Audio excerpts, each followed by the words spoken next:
Hello বন্ধুরা, আসসালামু আলাইকুম।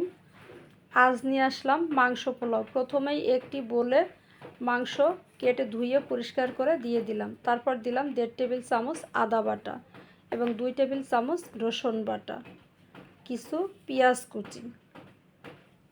এরপরে দিয়ে দিলাম হলুদ গুঁড়ো, পরিমাণ মতো হলুদ গুঁড়ো।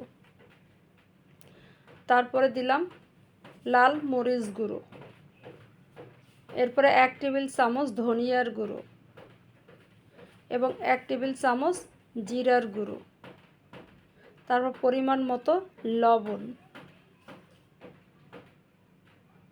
হাফ বাটি টক দই এবং কিছু রান্নার রেগুলার সরিষার তেল দিয়ে ভালো করে হাত দিয়ে নেড়েচেড়ে আর দিয়ে দিলাম মাংসের মশলা।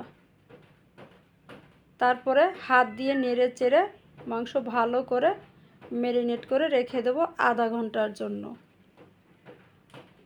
যত সুন্দর করে মাখানো হবে তত মাংসের গায়ে মশলা ঢুকবে এবং মাংসের স্বাদ বহুগুণ বেড়ে যাবে। এবারে চলে আসলাম চুলাতে। প্যানে কিছু রান্নার রেগুলার তেল দিয়ে তার মধ্যে দিলাম 2টো তেজপাতা এবং কিছু গরম মশলা, দিয়ে দিলাম হাফ টিস্পুন জিরে। তারপর দিয়ে দিলাম পেঁয়াজ কুচি, 1.5 কাপ পেঁয়াজ কুচি দিয়ে ভালো করে নেড়ে চেড়ে পেঁয়াজ ভেজে নিব। আমার পেঁয়াজ ভাজা প্রায় হয়ে গিয়েছে। এবারে দিয়ে দেব সেই ম্যারিনেট করা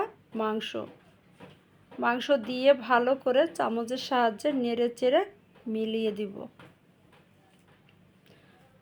তারপরে ঢেকে দিব 5 মিনিটের জন্য। 5 মিনিট পরে আবার ঢাকনা খুলে নেড়ে চেড়ে দেখব যে মাংস নিচ দিয়ে ধরে যায় কিনা। 5 মিনিট পরে আবার ঢাকনা খুলে নেড়ে চেড়ে দিলাম, অনেকটাই পানি বের হয়েছে। এরপরে দিয়ে দিলাম কিছু আলু এবং কাঁঠালের বিচি দিয়ে ভালো করে নেড়ে চেড়ে মিলিয়ে দিব। দিয়ে আবার 5 থেকে 7 মিনিটের জন্য ঢাকনা দিলাম। ঢাকনা খুলে আবার নেড়ে চেড়ে ভালো করে কষিয়ে নিব। আমার কষানো প্রায় হয়ে গিয়েছে, উপর দিয়ে তেল ভেসে এসেছে। এবারে মাংসের মধ্যে দিয়ে দিলাম অল্প কিছু পরিমাণে গরম জল দিয়ে এখন 5 থেকে 7 মিনিটের মতো রান্না করে নেব।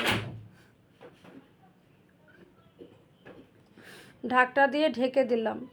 এবারে রান্না হয়ে গিয়েছে, পরিবেশনের পালা। চলে আসলাম পোলাও রান্নাতে। দিয়ে দিলাম একটি প্যানে 1 টেবিল চামচ ঘি দিয়ে ঘিটা একটু গরম করে নিলাম। তারপরে দিয়ে দিব কিছু বাদাম, চিনেবাদাম, কাজু বাদাম এবং কিশমিশ দিয়ে হালকা ভেজে উঠিয়ে নিলাম। তারপরে দিয়ে দিলাম রান্নার সয়াবিন তেল দিয়ে 2টো তেজপাতা, কিছু শুকনো গরম মশলা দিয়ে দিলাম। তারপরে দিলাম পেঁয়াজ কুচি, 1.5 কাপ পেঁয়াজ কুচি দিয়ে ভেজে এর মধ্যে পোলাওর চাল দিয়ে দিলাম। 1 কেজির মতো পোলাওর চাল দিয়ে ভালো করে নেড়ে চেড়ে দিব এবং দিয়ে দিছি 2 টেবিল চামচ আদা এবং 2 টেবিল চামচ রসুন বাটা দিয়ে ভালো করে চালটা ভেজে নেব। উল্টে পাল্টে চাল ভেজে নেব। আমার চাল ভাজা হয়ে গিয়েছে। দিয়ে দিলাম গরম জল এবং দুধ দিয়ে ভালো করে নেড়ে চেড়ে মিশিয়ে দিব। তারপর দিয়ে দিলাম পরিমাণ মতো লবণ। 1 কেজি পোলাওর চালে প্রায় 2 কেজির মতো জল দিতে হবে। দিয়ে ঢেকে দিলাম 5 মিনিটের জন্য। ঢাকনা খুলে এবারে নেড়ে চেড়ে দমে রেখে দেব 15 থেকে 20 মিনিটের জন্য।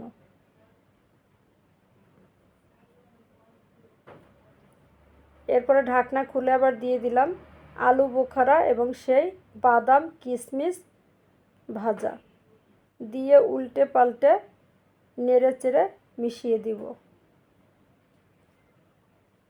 আর পোলাও রান্না প্রায় হয়ে গিয়েছে।